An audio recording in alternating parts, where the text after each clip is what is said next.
मेरे प्यारे साथियों, आप सभी का स्वागत है आज की एसटी सॉल्यूशन में।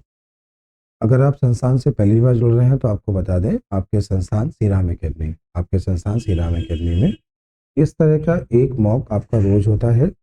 इस मॉक में यूपीएससी का एग्जाम, जैसा कि आपको पता है, 14-15 मार्च को है। रेगुलर अगर आप मॉक देना चाहते हैं तो संस्थान आ सकते हैं। दो समय पे मॉक चल रहा है। पहला समय है सुबह 6 से 8 और दूसरा समय है सुबह 8 से 10। तो दो समय पे मॉक चल रहा है। इस मॉक पे हम लोग बात करेंगे, जो इसका मैथ का सोल्यूशन है वो मैं आपको करा रहा हूँ। बाकी विषयों के आपको आंसर आपके टेलीग्राम चैनल पे मिल जाएंगे। अगर आपको ये स्पीड टेस्ट चाहिए, अगर आपको ऐसे स्पीड टेस्ट और इसके अलावा और भी स्पीड टेस्ट अपनी सारी पीडीएफ चाहिए, तो आप लोग श्रीराम एकेडमी के एप्लीकेशन को डाउनलोड कर सकते हैं, जहां पर इसके और संस्थान में होने वाले जितने स्पीड टेस्ट हैं सारी पीडीएफ आपको वहां से मिल जाएंगे। आप तैयारी पुलिस की कर रहे हैं, एसएससी की कर रहे हैं, बहुत कुछ वहां पर फ्री में भी पड़ा हुआ है। एक बार वहां पे जाके जरूर देखिएगा। चलिए शुरुआत करते हैं क्लास को। आज की एसटी जो 40 नंबर है, एससी है 40 नंबर, आज सुबह हुआ है और उसको हम लोग सॉल्व करने चल रहे हैं। सॉल्व करने के मेथड बदल सकते हैं, हो सकता है आपने अच्छे मेथड से किया हो, हम आपको थोड़ा अच्छा कम बताएं। तो अगर आपको लगता है कि आप किसी क्वेश्चन में हमसे अच्छा कर पा रहे हैं तो आप लोग जरूर बताएंगे, वरना आप सीखेंगे। जिस क्वेश्चन को आपको नहीं आए होंगे मैं आपको बता रहा हूँ, आज की एसटी में किस किस क्वेश्चन में आपको दिक्कत आई होगी। एक जैसे पहला क्वेश्चन ये रहा, आपको इस क्वेश्चन में दिक्कत आई होगी। मुझे पता है कि आप लोग कहाँ कहाँ पे आज फंसे होंगे। अगले क्वेश्चन पे हम लोग बात करते हैं। अगर हम लोग अगले क्वेश्चन पे बात करते हैं, इस क्वेश्चन में चक्रवृद्धि ब्याज में पैसे बांटने वाला प्रश्न है। थोड़ी दिक्कत आपको यहाँ आई होगी। ये क्वेश्चन यहाँ पे आप रेशियो नहीं बना पाए होंगे, पार्टनरशिप का क्वेश्चन है, थोड़ी बहुत दिक्कत हुई होगी। आगे हम लोग बात करते हैं, आपको इस सवाल में समय लगा होगा, आपको क्वेश्चन बहुत लेंदी लग रहा होगा। इस क्वेश्चन में समय कैसे बचाना है ये सिखाऊंगा। इस क्वेश्चन में टाइम एंड वर्क में ये तो आपसे हिला ही नहीं होगा। आपको इस अच्छा सवाल लगा होगा, आपको लगा होगा कि सवाल अच्छा है। तो आपको जो क्वेश्चन अच्छे लगे हैं तो वो जरूर देख लीजिएगा। आप वीडियो बढ़ा के देख सकते हैं, लेकिन मेरा काम है एसटी को सॉल्व कराना, तो मैं एक ही क्वेश्चन सॉल्व करा रहा हूँ। आपको जिस नंबर को देखना हो आप स्पीड में बढ़ा के देख सकते हैं, क्योंकि पता है समय आपका बहुत महत्वपूर्ण है। लेकिन मेरी मजबूरी है कि मैं एक जो सबसे मासूम बच्चा होगा ना, जो तैयारी करना भी स्टार्ट किया है, मैं वैसे पढ़ाऊंगा उसको भी समझ में आए। यूट्यूब पर वीडियो में इसलिए पोस्ट कर रहा हूँ, आप स्पीड बढ़ा के आराम से आप देख सकते हो। चलिए चलते हैं पहले क्वेश्चन पे। आज का पहला क्वेश्चन समांतर श्रेणी का है। समांतर श्रेणी का सवाल कैसा है, देखिए, समझिए, परेशान बिल्कुल मत होइए और कोशिश करिए सवाल करना है। आपके सामने ये सवाल है। क्वेश्चन लिखा है, किसी समांतर श्रेणी का 10वां पद और 6वां पद 37.25 33.25 है, उस समांतर श्रेणी के 14 पदों का योग क्या है, ऐसा कि उसने आपसे पूछा है। चलो कैसे करना है, पहले हम लोग सॉल्व करना सीखते हैं। आपको पता है यहाँ पे बोला है 10वां पद, तो क्वेश्चन का जो 10वां पद है, 10वां पद होगा, ये आपको दिया है कितना, 37.25। और जो 6वां पद बोला है ये आपको दिया है 33.25। अंतर 4 का हुआ, 4 का मान 4, 1 का मान 1, डी का मान आपका 1 आ गया। हाँ, आप लोग कैसे करते हो, आप लोग ऐसे करते हो कि सर nवां पद होता है a plus n minus 1 into D, ऐसा आप लोग करते हो। ये कोई गलत नहीं है, आप जो करते हो वो भी एकदम सही है, लेकिन एक एक स्टेप आप लोग समय बचाना सीखिए। a प्लस 10वां पद है तो 9d बराबर होगा 37.25। फिर आप लिखोगे a प्लस, यहाँ लिखोगे 6, 6 में से 1 जाएगा तो 5d बराबर 33 पॉइंट, यहाँ पे 33 है, 33 पॉइंट कितना लिखा है 25। आपने देखा दोनों का डिफरेंस यहाँ पे 4 है, ये 4d है, तो d का मान यहाँ से 1 आ गया। हमने डायरेक्ट लिखा था, आपने ऐसा लिखा, इससे कोई कोई मतलब नहीं है। ये आपने डी का मान यहाँ पर रख दिया, 9 से गुणा करा दिया, तो 9 से गुणा करा लिया, 9 घटा लिया, इसमें से आपने 9 घटा लिया, तो 9 घटाने पर जो ए का मान मिला 28.25 मिला। एक बार ये कमेंट कर दो, यहाँ तक सबको समझ में आ गया। ए का मान भी आ गया, डी का मान भी आ गया। आपसे पूछा है 14 पदों का योग, तो आपको पता है ना एस एन बराबर फॉर्मूला क्या होता है, n/2 2a plus n minus 1 into D. S N बराबर n/2 2a plus n minus 1 into D. 14वां पद बोला है तो 14वां पद 14 बस, ठीक है, तो ये हो गया है 14। और जो 2a है, 2a की बात करते हैं, 28 दूनी 56, 56.5 आ गया है, 56.5, 28 दूनी 56, इसका आधा 0.5 हो गया। n माइनस 1 मतलब 14 में से 1 गया 13, और d का मान यहाँ पे 1 था तो 1 मतलब 13 गुणे 1 13 हो गया। यहाँ पे आपने 13 ऐड किया तो ये आपको मिल गया 6 3 9, 6 और 3 9, ये हो गया आपका 6, 69.5 इंटू 14 करना है। आपने जैसे इसमें 14 लगभग 70 का गुणा कराना है। 70 का गुणा अगर 14 से हम लोग करा रहे हैं, 70 का गुणा 14 से, तो यहाँ पर आपको क्या मिलेगा, 14 सत्ते 39.5। एक बार जरा चेक कर लें क्या हम लोग एकदम सही हैं, कोई दिक्कत तो नहीं किसी को, एकदम सही किया हम लोगों ने। n/2 यहाँ पे गड़बड़ हो गया, n/2 14/2 यहाँ पे 7 हो गया। तो आपको जो गुणा कराना है किसका कराना है, 69.5 का गुणा 7 से कराना है। तो बस 70 का गुणा अगर 7 से कराते, रुको समझो कहीं कुछ गड़बड़ हो रहा है, रुको एक मिनट। लगभग हम लोग आसपास पहुंच गए, अगर आंसर एक बार देखना चाहें तो लगभग हम लोग आसपास पहुंच गए। 70 गुणे 7 490 हुआ, 490 से 3.5 कम करना है, तो आंसर आ गया 465.5। देखो ऑप्शन देखो, ऑप्शन एक बार ध्यान से देखो, 490 में 3.5 कम करना है, तो 490 में 3.5 कम करोगे तो आएगा 486.5। ये रहा आपका ऑप्शन।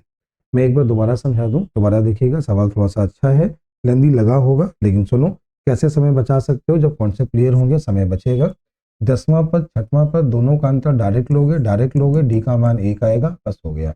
ये प्रैक्टिस के बाद ही आएगा। आप करोगे a प्लस 10वां पद है तो ये 9d होगा, बराबर 37.25 दिया है, 37.25 दिया है। यहाँ पे d का मान 1 रखोगे, 9 घटाओगे तो a का मान 28.25 डायरेक्ट आ गया। अब ये सब आपकी लिखनी नहीं पड़ी, ये होगा क्या, प्रैक्टिस के बाद ही आएगा। n/2 2a plus n-1 into D. तो यहाँ पे आपको क्या करना था, 14/2 किया, 60 2a का मतलब हो गया आपका कितना, 56, और ये हो गया आपका 13। बस आपने इसको सॉल्व किया, क्वेश्चन का आंसर हो गया। लेकिन है क्या, जब एक बार बेसिक, पहले मैंने आपको बेसिक बताया कि ऐसा ऐसा होता है, जब प्रैक्टिस कर लोगे तो आपको इतना समय ही लगेगा और ये क्वेश्चन आपको ऐसे ही करना। कुछ नया होगा तो देखूंगा, कुछ नया होगा तो देखूंगा, लेकिन अभी मेरे पास इतना ही है, ऐसे ही करना है। अनिल सर कुछ नया है इसमें, अभी नहीं, ठीक है, विचार करेंगे इस पे हम लोग। और एक ही क्वेश्चन पे हम लोग विचार करते हैं कि सवाल को कितना तुम्हें आसान सिखाया जाए, एक एक क्वेश्चन पे विचार करते हैं कि तुम्हें कैसे और सिखाएं। जब भी आपको ऐसा सवाल दिया जाए कि 9 से भाग देने पर शेष क्या मिलेगा, शेष क्या मिलेगा, तो ध्यान रखना 9 का भाग कभी देते नहीं है, ये ध्यान रखना, क्योंकि 9 का नियम होता है अंकों का योग 9 से कट जाए। ये यूपीएससी के प्रीवियस क्वेश्चन सुनना है, समझना। 201, 202, 203 डॉट डॉट डॉट 9 को 9 से भाग दें, शेष क्या है। 1 से लेकर 300 तक एक संख्या बनाए, उसको 9 से भाग दें, शेष क्या है। एग्जाम में बहुत बार आ चुका है, परेशान नहीं होना। तो 9 का नियम होता है अंकों का योग 9 से कट जाए, तो 9 करके काटते चलो, जो बचे वो बच जाएगा, खत्म। भाज्य बोला है उसने। देखो 6 5 11, 11 और 6 कितना हुआ, तो 11 और 6 हो गया 17, माइनस का 1 मिला, 9 खत्म। और यहाँ पे आपने देखा 8 4 12, 8 4 12, 3 मिला है, माइनस का खत्म, 2 मिला, 8 7 15, 15 और 8 7 15 में से ये गया 6, तो ये कितना मिला है 8, कितना मिला है। फिर से कहीं कुछ देखो जोड़ने में गड़बड़ हुआ, लिखा सही है, 7 लिखा है, 8 लिखा है, 4 लिखा है, 8 लिखा है, 9 लिखा है, 6 लिखा है, 5 लिखा है, 6 लिखा है। बहुत ध्यान से देखना, बोला क्या जोड़ा जाए, अच्छा सॉरी 8 बचा था तो जोड़ना क्या है 1, खत्म हो गया। 2 टाइप के सवाल बनेंगे, भाग दे तो शेष क्या है, क्या जोड़े कि भाग हो जाए। 2 टाइप के सवाल, लैंग्वेज पे ध्यान देना, क्या जोड़े कि भाज्य हो जाए और शेष क्या बचेगा, दोनों क्वेश्चन बनेंगे। तो यहाँ पर आपने क्या देखा, जब आपने 9 से भाग दे रहे थे तो 9 तो कट गया। अब क्या करना है, ध्यान से देखो, 8 ही हो गया, 8 ही हो गया, 8 8 16, 2 इससे चला गया तो 2 हो गया। अब इसके बाद क्या करना है, 6 7 13, 13 और 5 हो गया 18, खत्म हो गया। 6 2 8 बचा है तो क्या जोड़ना है 1, लेकिन अगर बोले क्या बचेगा तो आंसर होगा 8, क्योंकि 8 बचा है, 6 2 8 बचा है, क्या जोड़ना है तो आंसर क्या है 1। उम्मीद है आप सबने ऐसे ही किया होगा। अगला क्वेश्चन आपके सामने ये है, एक संख्या को 16 से भाग देते हैं तो शेषफल 7 रहता है, इस संख्या के वर्ग को, वर्ग का मतलब ऐसी क्वेश्चंस में संख्या कभी निकालते ही नहीं है, इसके वर्ग कितना हुआ 49 हुआ, 16 से भाग दे दो, रिमाइंडर 1 मिला, क्वेश्चन का आंसर हो गया। अगले क्वेश्चन पे आते हैं, अगला क्वेश्चन ध्यान से देखिए समझिए।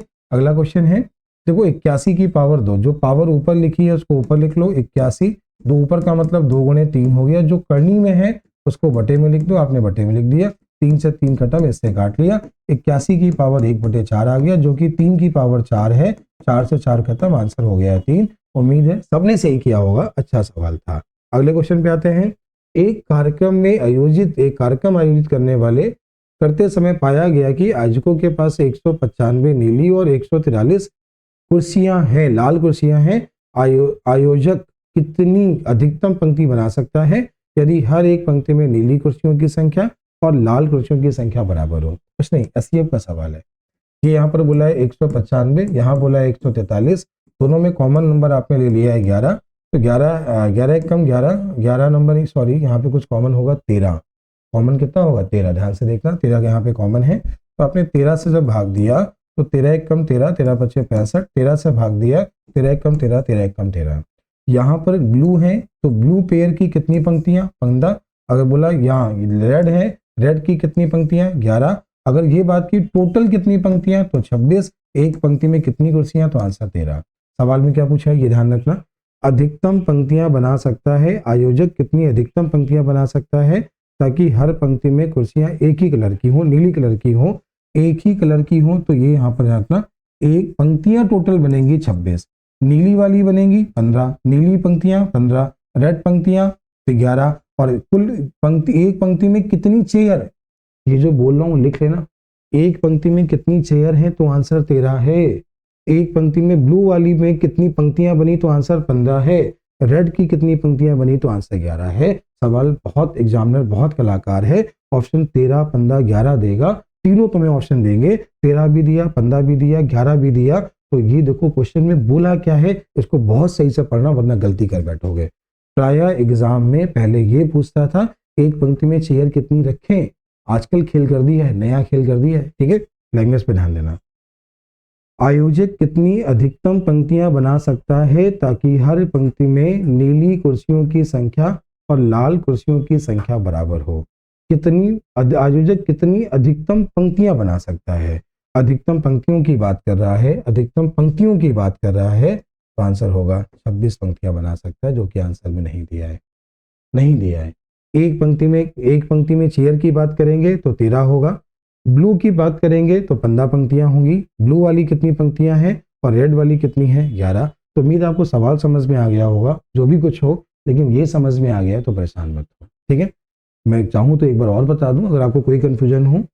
एक कार्यक्रम आयोजित करते समय पाया गया कि आयोजकों के पास 195 नीली 143 लाल कुर्सियां हैं, तो 195 और 143 ठीक है। आयोजक कितनी अधिकतम पंक्तियां बना सकता है, आयोजक कितनी अधिकतम पंक्तियां, तो ये बताओ। यहाँ पे 13 तुमने कॉमन ले लिया, 13 जब कॉमन ले लिया तो ये मिला, कुछ और कॉमन तो है ही नहीं। तो ब्लू वाली की पंक्तियां 15 हैं, रेड वाली की 11 हैं, ब्लू की अधिकतम पंक्तियां 15, रेड की पंक्तियां 11, टोटल पंक्तियां 26, एक पंक्ति में चेयर 13। इस बात को सही से नोट कर लेना, ठीक है। आइए चलते हैं अगले क्वेश्चन पे। अगला क्वेश्चन ध्यान से देखिए क्या लिखा है।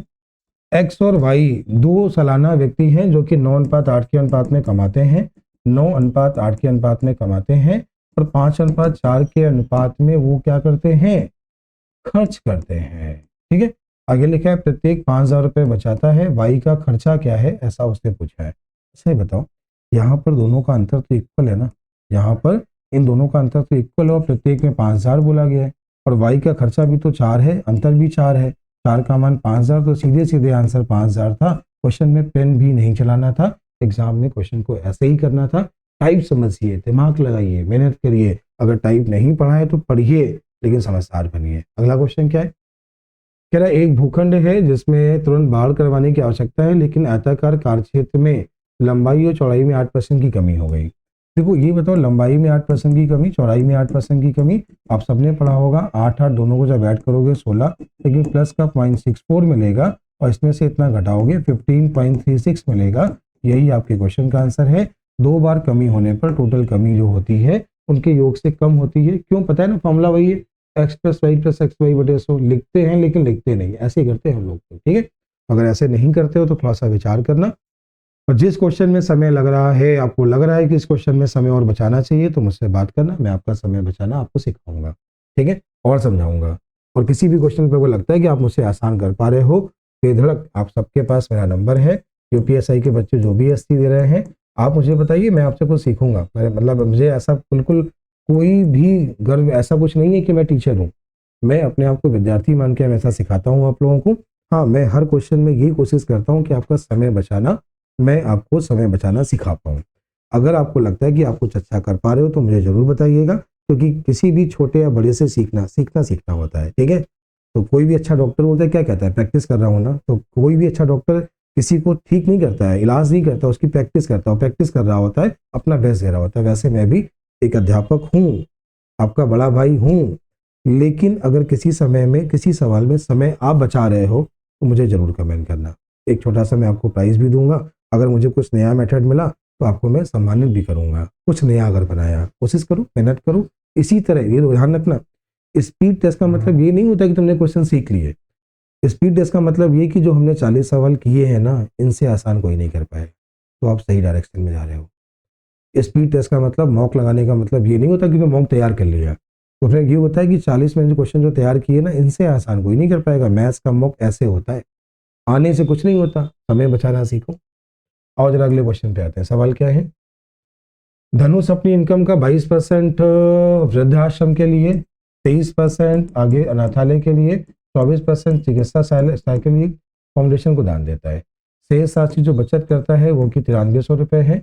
यदि धनुष का वेतन ज्ञात करें, यदि उसकी बचत जो है वो 40% है। अच्छा ये बताओ, सुनना, बचत 40% है, 60% में ये खर्चा किया है, 60% में खर्चा किया है, और बचत कितनी है, 40% है। ऐसा सवाल में बुलाए। लैंग्वेज पे ध्यान देना, गलती मत करना, ध्यान रखना। देखो, ये उसकी बचत है, इसमें से खर्चा किया, इसमें से खर्चा जो हुआ है, इन सबको ऐड करने पर आपको यहाँ पर क्या मिल रहा है, यहाँ पर ऐड करने पर आपको मिल रहा है 4 3 7 2 9, 69% खर्चा किया है। तो बचत की बात अगर हम लोग करते हैं, 31 आ गया है। तो यहाँ से 1 का मान आपको 300 आ जाएगा, 100 का मान आपका 30,000 आ जाएगा। 30,000 कब है, 60% का मान है, और 60% का मान है। टोटल कमाई पूछी है, ठीक है। टोटल कमाई अगर बोली है, तो अगर कमाई की बात बोलेगा तो 50,000 होगा। कुछ लोगों ने जल्दबाजी में 50,000 लगा दिया। सवाल ने पूछा है वेतन में से 40% है तो उसकी बचत राशि क्या है। अगर 60% खर्चा किया है तो बचत 40 है ना, और 60 का मान 30 है तो 40 का मान 20 है ना। तो क्वेश्चन को पढ़ने में जल्दबाजी मत किया करो, जो लोग भी टेस्ट दे रहे हो। यहाँ जो 50,000 है ये इसकी टोटल कमाई है, यहाँ जो 20,000 है ये बचत है। तो आंसर शीट में 20 आएगा, तुम 50 लगा के आए हो, ऐसी गलती मत किया करो। आइए चलते हैं अगले क्वेश्चन पे। अगला क्वेश्चन क्या है, ध्यान से देखिएगा। जब एक प्लाट को 30 रुपए में बेचा जाता है तो 22% की हानि होती है। देखो, किसी भी वस्तु का कॉस्ट प्राइस 100% होता है, 22% की हानि मतलब 78 का मान पता है, 30030 पता है, और 22% लाभ का मतलब 122 का मान निकालना है। बस इतना सा ही सॉल्व करना था, शायद सभी ने कर लिया होगा। आपकी इसकी आंसर शीट आपके पास पड़ी है, तो बस क्वेश्चन का आंसर हो गया है। शायद यही आंसर आ रहा है, देख लीजिएगा, जो भी आ रहा है वही आंसर है। बस ये इसका मेथड था।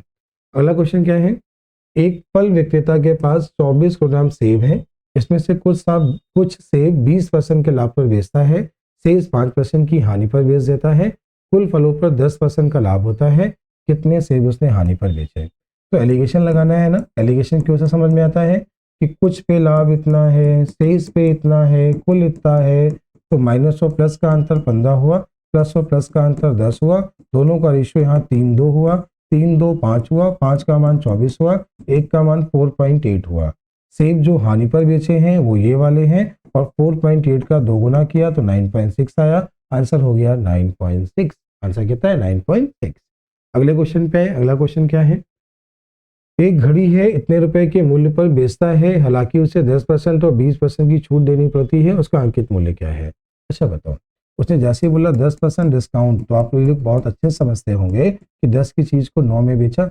10% डिस्काउंट का मतलब 10 की चीज को 9 में बेचा। फिर बोला 20% की छूट देनी पड़ती है, तो 20% 1/5 होता है, तो 5 से 4 हो गया, बराबर में 225936 है। 225936 है। आपको मान निकालना है एक्स का। सिंपल सा टास्क है। ये देखो 36 का मान दिया है, 50 का मान निकालना है। तो उम्मीद है अब तो आप लोग कर लोगे ना। तो यहाँ पे क्या है, क्वेश्चन में इकाई के मान से नहीं हो सकता, सैकड़े के मान से भी नहीं हो सकता, तो करना तो पड़ेगा। आपने उसको 9 से काटा, 9 से काटने पर आपको कितना मिला, 9 से काटने पर आपको मिला, चलो पहले हम लोग 4 से काट लें, फिर 9 से काट लें, किसी से भी काट लो आ जाएगा। तो 4 से काट ले, 4 पंचे 20 हो गया, 4 छंग 24 हो गया, 1 बचा। 4 से काटा, 4 चौको 16, यहाँ 3 बचा, 4 अट्ठे 32, 1 बचा, 4 चौको। फिर आपने इसे 9 से काटा, 9 से काटा तो 9 छंग 54 हो गया, 54 का मतलब 2 बचा, 9 दूनी 18 हो गया, 6 बचा, 9 सत्ते 63 हो गया, 63 तो 5 बचा और 9 15 9 6 54 हुआ, तो इतना आ गया। गुणे 50 करना है, 50 का गुणा नहीं कराओ, इसका आधा कर लो। आधा किया 3 1, इसका भी आधा किया तो 3 8। बस सर यही तो आपसे सीखना है, यही तो हम लोग को नहीं आता। हम लोग 50 का गुणा कराते हैं, आपने आधा कर दिया। तो जब कभी भी 25 का गुणा, 50 का गुणा, 125 का गुणा, ये तो कभी एग्जाम में कराते ही नहीं है। क्यों? 50 है, आधा करके 10 जीरो बढ़ा दो, खत्म। तो बस क्वेश्चन का आंसर 313800, 313800, ऑप्शन नंबर 4 आपका सही है। अगले क्वेश्चन पे आते हैं। अगला क्वेश्चन ध्यान से देखिए, समझिए क्या सवाल है, लैंग्वेज पे ध्यान दीजिए। एक जोहरी ने लेवल कीमत 15% छूट पाकर एक हीरा खरीदा। 10% की छूट के बाद 20% मुनाफा कमाता है, तो उसकी अंकित कीमत कितने % ज्यादा होनी चाहिए? अच्छा ही बताओ। देखो, 10% की छूट के बाद 20% मुनाफा, मतलब 90% या 100 की चीज हमने मानी, जब 90 रुपए में बेची है तो उसे 20% का मुनाफा कमाना है। अच्छा, हीरा है कितने का? 85 का है, तो 85 पे एमआरपी क्या लिखनी चाहिए, ऐसा उसने बोला है। तो जो 100 से ज्यादा होगी उतनी बढ़ाकर लिखनी चाहिए। बहुत ध्यान से देखना, ये 3 लिखा है, ये 4 लिखा है, और क्योंकि 3 का मान 4 तो 85 का मान निकालना है, तो 4/3 गुणे 85 हुआ, जो कि कितना हो गया? 340। या देखो ध्यान से देखो, 340/3, जो कि 100 से ज्यादा कितना है? 40/3। आंसर है 13.33। उम्मीद है आप सभी ने सही किया है, आप सभी ने क्वेश्चन को बहुत अच्छे से किया है। अगला क्वेश्चन ध्यान से देखिए। अगला क्वेश्चन यहाँ पे एलिगेशन का था। क्वेश्चन क्या करना था, दिमाग लगाइएगा, समझिएगा कैसे क्या करना था। क्वेश्चन ये है कि 23,500 रुपए का निवेश किया गया है। 23,500 रुपए का निवेश किया गया है, 2 योजनाओं में निवेश किया गया है। एक पे दर यहाँ पे 12.5 है, एक पे दर यहाँ पे 15 है। 2 वर्षों में मिलने वाला साधारण ब्याज 6,700 रुपए है, तो 2 वर्षों में मिलने वाला ब्याज है 6,700 रुपए। चलिए अब कैसे क्या करते हैं, सुनना समझना। एक मेथड तो ये है कि ये 2 साल का है तो इसको भी 2 साल का बना लो, और बहुत ज्यादा परेशान बिल्कुल नहीं हो। तो 1 साल में देखो, जो सुनना, 1 साल में 12.5, तो 2 साल में 25%, 1 साल में इतना, तो इतने में इतना आ गया, 30% आ गया। अब उससे पूछा क्या, योजना ए पे निवेश पूछा है, ए पे निवेश पूछा है, तो इस पे बी पर दे दो। इसका 10% हुआ 235, 30% गुणे 3 करा लिया, 235 गुणे 3, 690 और 15, 690 और 15 मतलब टोटल हो गया 705। हाँ ना कुछ बोला करो, हाँ ना कुछ तो बोला करो भैया, समझ में आता है तो बोला करो, नहीं आता तो बताया करो कम से कम, ठीक है। फिर से एक बार देखो, इसका 10%, हाँ एक जीरो बढ़ा लो भाई, तक हो गया, ठीक है। ये हो गया 6700, घटा लिया तो 0 5, और यहाँ पर कितना मिला आपको? तो यहाँ पर आपको मिला है कितना, देखो देखो देखो भैया, देखो ये कितना लिखा था, हाँ कुछ ऐसा लिखा है, ये आपको 350। इन दोनों के अंतर की बात करें तो 5 है, 5 से काटा तो 70 है, और 70 का मतलब 7,000 है। एक बार जितने लोग भी ऐसा किया है, जिन लोगों ने ऐसा किया है, मैं फिर कह रहा हूँ, जिन लोगों ने ऐसा किया वो लोग कमेंट करना। लेकिन तुम लोगों ने क्या किया पता है? कुछ लोगों ने समीकरण बनाया, कुछ लोगों ने पूरा एलिगेशन लगाया, कुछ लोगों ने क्वेश्चन पे लगभग जो समय मैंने दिया है इससे दुगना समय आपने दिया है। चेक करना है एक बार मैं क्या बोल रहा हूँ, सुनो। दोनों मेथड है, सारे मेथड है कि 2 साल का ब्याज था, आपने इसको 12.5 को 2 साल में 25 कर लिया, 15% था 2 साल में 30 कर लिया। आपको पता है 25 पर दोगे तो आंसर 30 वाला आएगा, 30 पर दोगे तो आंसर 25 वाला आएगा। ए वाला पूछा है, ए मतलब 25, ये वाला पूछा है, तो कुल धन को 30 पर दे दो। तो मैं इसका 30% निकाल के ये लिख लिया, इन दोनों का अंतर आपने लिया, दोनों का डिफरेंस यहाँ 5 है, 5 का भाग दे दिया, 5 का भाग दिया 70, 100 का मान 7,000। इस पर दोगे तो ये वाला, इस पर दोगे ये वाला, एक पूछा है, ऐसे ही करना है, यही इसका आसान मेथड है। मेथड तो 5-6 बनेंगे, इसके मेथड तो 5-6 बनेंगे, लेकिन आसान करना है तो ऐसे सीखना होगा। आइए अगले क्वेश्चन पे चलते हैं। ये सवाल, ये क्वेश्चन वैसे वास्तव में एपी का है। किसका है? एपी। ध्यान देना, सुनना। कह रहा है 10% वार्षिक की दर से स्टेला को हर महीने कितनी राशि जमा करनी होगी अगर वो 3 वर्षों बाद इतने रुपए उसे मिले। टाइप समझना, कुछ नहीं है। 1 साल में माना हर महीने इतना, तो 12 महीने में इतना, 3 साल में इतना, तो टोटल उसे जमा करना होगा। टोटल उसे जो जमा करना होगा वो जमा करना होगा 36x, उसे जमा करना होगा 36x रुपए उसे जमा करने होंगे। अब देखो ये तो पता है ना, ए इक्वल टू पी प्लस आई होता है, मतलब ए मतलब अमाउंट हो गया है। अमाउंट की अगर हम बात करें तो अमाउंट कितना दिया है? 3324 दिया है, अमाउंट हो गया है। ये यहाँ पर प्रिंसिपल हो गया है। आई का मतलब ये आपका मूलधन हुआ, हर महीने ये जमा किया। दर की बात करें, दर यहाँ पे आपको क्वेश्चन में दी गई है 10% है, समय की बात करें, समय यहाँ पे जो देखो मूलधन गुणे दर गुणे समय, समय की बस समस्या है 1 + 2 + डॉट डॉट डॉट 36 महीने, तो डिवाइड बाई 12 भी होगा, डिवाइड बाई 100 भी होगा। इस बात का ख्याल रहे आपको। ये आई है, आई कैसे किया है, देखो मूलधन गुणे दर गुणे समय बटे 100। मैं यहाँ पे लिखना चाहूंगा A = P, I = PRT/100, मूलधन गुणे दर गुणे समय बटे 100। तो उम्मीद है यहाँ तक आप लोग समझ गए होंगे। 3324 बराबर 36x है, ये x हो गया है, गुणे 10 है, ये 12 है, गुणे 100 है। इस पे ध्यान से देखिए, पहला पद अंतिम पद एक देखो ना, समांतर श्रेणी में फॉर्मूला होता है NA + L/2, तो 1 से 36 तक है, ये हो गया 36 डिवाइड बाई कितना 2, बस इतना सा सॉल्व कर लीजिए, क्वेश्चन का आंसर आ गया। इस क्वेश्चन का यही तरीका है, एपी का है, यही तरीका है, ऐसा ही करना होगा। 80 रुपये आंसर आपका आ रहा है तो सही है, बस इसको आपको सॉल्व करना है। आइए चलते हैं अगले क्वेश्चन पे। अगला क्वेश्चन ध्यान से देखिए, अगला समझिए। 10% वार्षिक चक्रवृद्धि ब्याज की दर से 2 वर्षों में 300 रुपए के निवेश प्राप्त करने से ब्याज की राशि क्या होगी, ऐसा उसने बोला है, ब्याज बोला है। बहुत आसान सा सवाल है, 10% है, 2 साल है, पहले 30 फिर 30 और 30 का 10% 3 खत्म हो गया। दूसरा मेथड 2 1 होता है, 30 का 300 का 10% आपका 30 हुआ, इसका 10% 3 हुआ, 60 3 63 हुआ, सवाल का आंसर हो गया। अगले क्वेश्चन पे आते हैं। अगला क्वेश्चन है पैसे बांटने वाला कॉन्सेप्ट है। चक्रवृद्धि ब्याज में आप सबको पता है पैसे पावर के रूप में बढ़ते हैं, जितने साल का अंतर होता है उतनी पावर में बांटते हैं। जैसे अंतर यहाँ पे 1 साल का है, 16 और 17 साल है, 1 साल का अंतर है, तो 10% 1/10 होता है, 10:11 के अनुपात में पैसा बांट लें। ये छोटे वाले का है, ये बड़े वाले का है, 10 और 11 टोटल आपका 21 हुआ।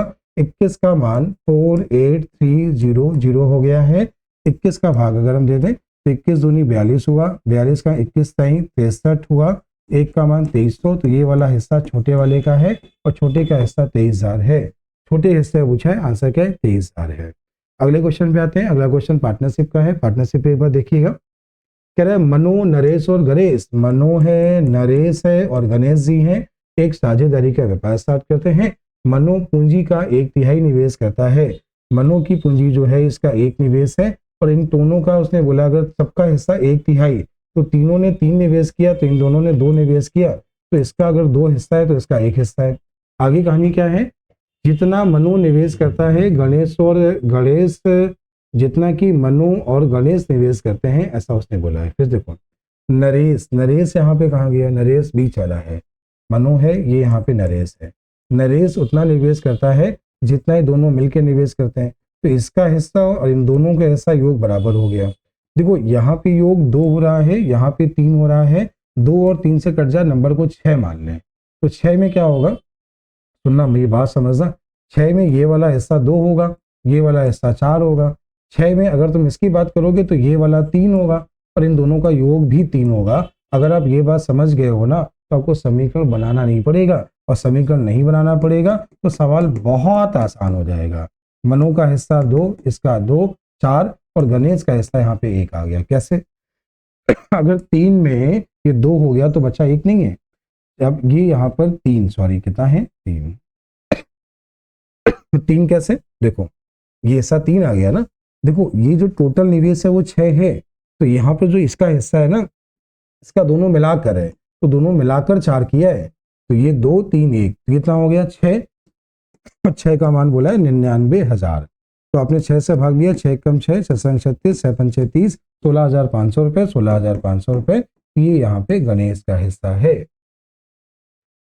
कुछ समझ में आ रहा है, कोई दिक्कत तो नहीं आ रही है, दिक्कत आ रही है, इसका मतलब आपने पढ़ाई भी सही से नहीं की है।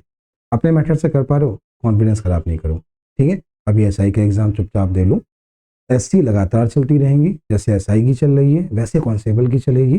प्रॉपर मैं सॉल्व कराता रहूंगा, रोज सॉल्व कराऊंगा, बस धीमे धीमे तरीके चेंज करो, तरीके समझो तो आपका समय और बचेगा। चलते हैं अगले क्वेश्चन पे। सवाल देखिए, यहाँ पे क्या है, क्वेश्चन है 37 खंबे हैं, ये 282 है, 18 है तो ये 282 है, फिर यहाँ पे अंतिम 18 है तो ये 286 है। 19वें दूर संचार की लंबाई आपसे पूछी गई है। अगर आपने हमसे पढ़ा है तो ठीक है, नहीं पढ़ा है तो आप गुणा कराओगे। ये इसमें कोई अंतर नहीं है, ये यहाँ पे केवल और केवल कितना ज़्यादा है, तो आपने कहा 4 ज़्यादा है, 18 चौको 72 ज़्यादा है, 72 इसमें कम कर लीजिए, 72 आपने जैसे ही कम किया तो क्वेश्चन का आंसर 210 आ गया है। ये आपके क्वेश्चन का आंसर है। ऐसे ही करना था। अगर ये टाइप नहीं सीखा है कमेंट करो, मैं आपके सारे कमेंट देखता हूँ, आपने पिछले वीडियो में जो कमेंट किए सारे देखता हूँ। समय मिलने पर मैं सब पे जहर कॉन्सेप्ट बना दूंगा। जहर कॉन्सेप्ट का मतलब वो कॉन्सेप्ट जो आपको लेंदी लगते हैं, वो ट्रिक कैसे बनी, ये कॉन्सेप्ट कैसे बना, सर जब 20 का नंबर कॉमन हो तब क्या होता है, 36 है 37 है एक नंबर बच गया तब क्या होता है, तो मैं इस पे कॉन्सेप्ट समझा दूंगा कि कॉन्सेप्ट वाली क्लास है। हमें इसके लिए 15 से 20 मिनट आपको समझाना पड़ेगा, लेकिन 15 से 20 मिनट मेरी बात सुनने के बाद आपका भी तरीका आज के बाद ऐसे ही होगा, लेकिन 15 से 20 मिनट सुनने के बाद। ये असली का सोल्यूशन है, अभी क्लास नहीं करा रहा हूँ मैं। अगला क्वेश्चन, ये सबको अच्छा लगा और ये क्वेश्चन सबके बस का था नहीं, ये क्वेश्चन देख के मुझे ही बहुत अच्छा लगा। चलो एक अच्छा सवाल आया, टाइम एंड वर्क का सवाल अच्छा क्वेश्चन है। अमीना 62 और 30 एक काम को 90 दिन 40 दिन 12 दिनों में कर सकते हैं। टोटल काम जो यहाँ पर हम लोग मान सकते हैं 360 मान सकते हैं। इसका काम 4 है, इसका काम यहाँ 9 है, इसका काम यहाँ पे 3 है। एक दिन में एक ही व्यक्ति काम करता है, ये लाइन महत्वपूर्ण हो गई। एक दिन में एक ही व्यक्ति काम करता है, तो पहले दिन 4, अगले दिन 9, अगले दिन 3, इस तरह जब काम होगा तो 9 4 13 3 यहाँ पर जो काम होगा, फिर से एक बार देख लो समझ लो। एक दिन में एक ही व्यक्ति काम करता है, सवाल में ये बोला है। एक मिनट रुकना, यहाँ पर 30 होगा, 30 होगा, तो ये कितना हो गया 30 और 9 39, 39 और 4 43 काम हो रहा है। 43 काम हो रहा है 3 दिन में, 43 काम हो रहा है 3 दिन में, समझ में आ रहा है ना। तो मैं ऐसे काम को 360 तक लेके जाना है।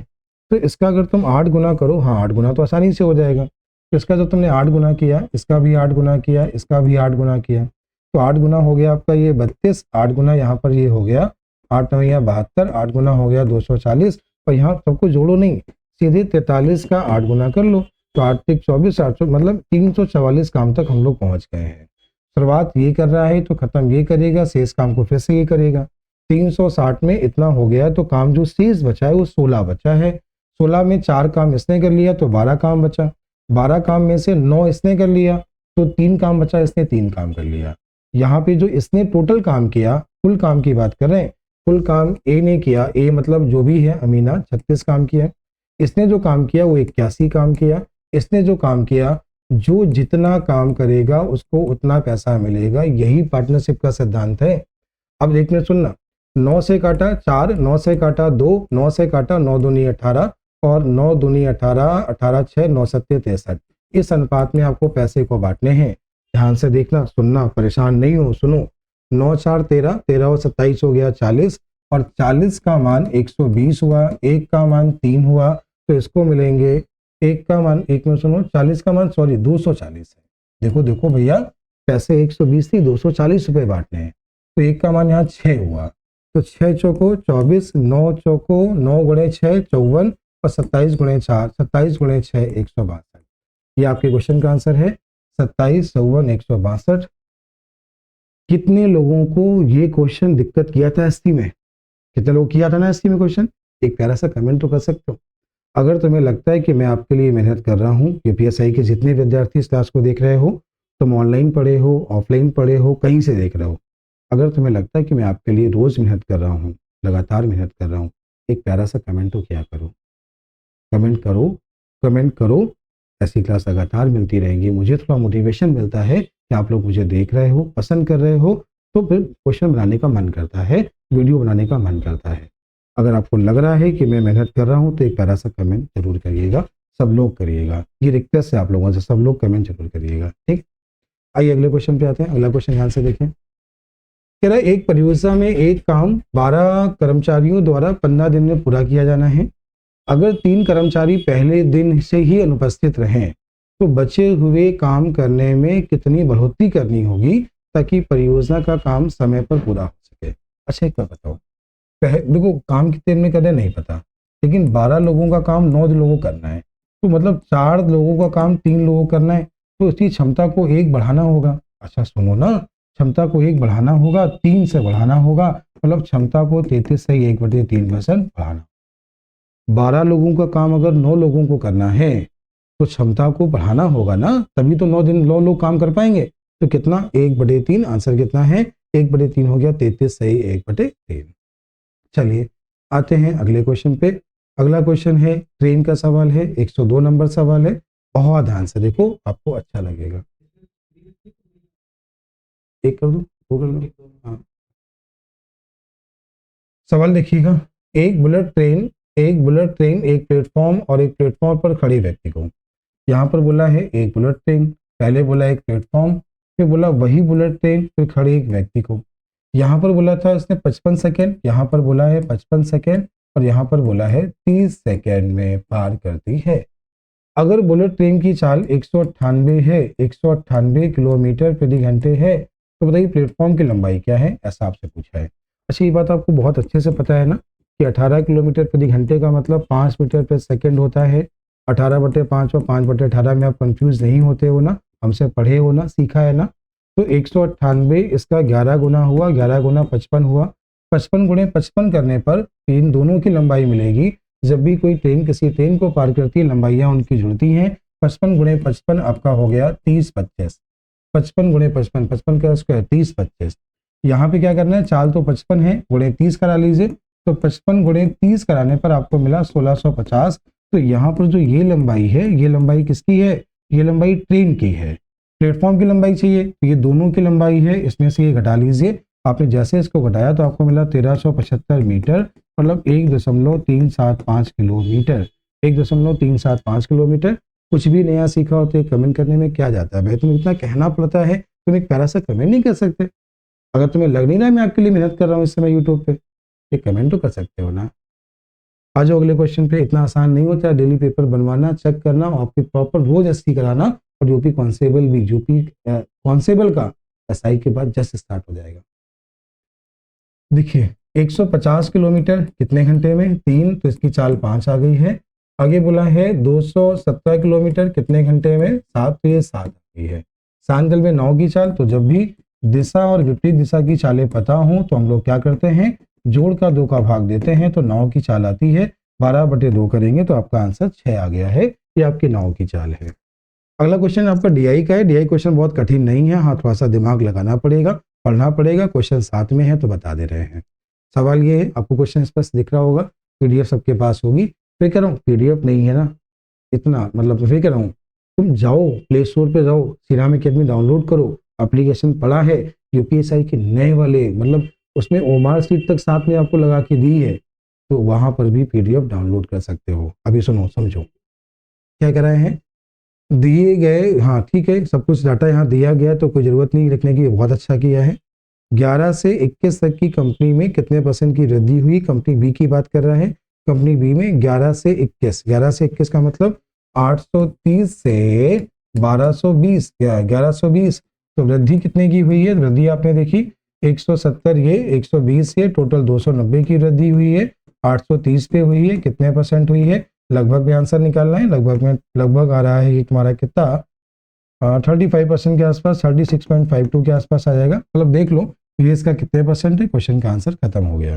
ये क्वेश्चन में कोई मतलब ही नहीं है। सवाल में पूछा गया है दिए गए सभी वर्ष ए की कुल बिक्री बी की कुल बिक्री कितनी अधिक है, तो ए की कुल बिक्री बी की कुल बिक्री से कितनी अधिक है, बस हो गया, कैलकुलेशन था, बाकी यहाँ पे कुछ भी नहीं है। आंसर की सबके पास है, आप यूपीएसआई के विद्यार्थी हैं, है ना, तो फिर ये तो कर लिया होगा। चलिए अगले क्वेश्चन पे आते हैं। अगला क्वेश्चन क्या है, एक अर्धगोले का वृत्तपृष्ठीय क्षेत्रफल ज्ञात करिए, इसकी त्रिज्या इतनी। अर्धगोला मतलब 2πr² की बात कर रहा है। 2π का मान आपको क्वेश्चन में बोला है 3.14 है। इसके बाद बोला है 75, 75 गुणे 75 कर लीजिए, आपके क्वेश्चन का आंसर आ गया है, लगभग आ रहा है 38,225 सेंटीमीटर। ठीक है, अगला क्वेश्चन ध्यान से देखिए, सम का कुल पृष्ठीय क्षेत्रफल ज्ञात करिए जिसकी त्रिज्या 10 सेंटीमीटर और तिरछी ऊंचाई 11 है। उसके बाद कह रहा है सम का कुल पृष्ठीय क्षेत्रफल, फॉर्मूले याद नहीं होते, नहीं होते, सिखा दूंगा, फॉर्मूले याद करना सिखा दूंगा। ठीक है, अभी थोड़ा समझ लो। पहले वृत्तपृष्ठ होता है πr/l + πr², तो πr कॉमन आ गया, l + r, बस आपको इतना ही करना है। पाई का मान 22/7, r का जो मान है, r का मान क्वेश्चन ने बोला है 10, आगे बोला है l + r, l + मान का मान 21 हो गया, इससे काटा 3 आ गया, तो 66 × 10 660 हो गया, बस क्वेश्चन का आंसर हो गया। आइए चलते हैं अगले क्वेश्चन पे। अगला क्वेश्चन क्या है, क्वेश्चन ध्यान से देखना, ये क्वेश्चन एलिगेशन का है। अगर आपने एलिगेशन हमसे नहीं पढ़ा है ना, क्लास नोट्स में जाओ। मैं कह रहा हूँ अगर तुम्हें एलिगेशन पढ़ना है, बार बार तुम कमेंट करोगे सारे क्वेश्चन बता दो, तो उससे अच्छा ये है मेरे क्लास नोट्स की वीडियो में जाओ।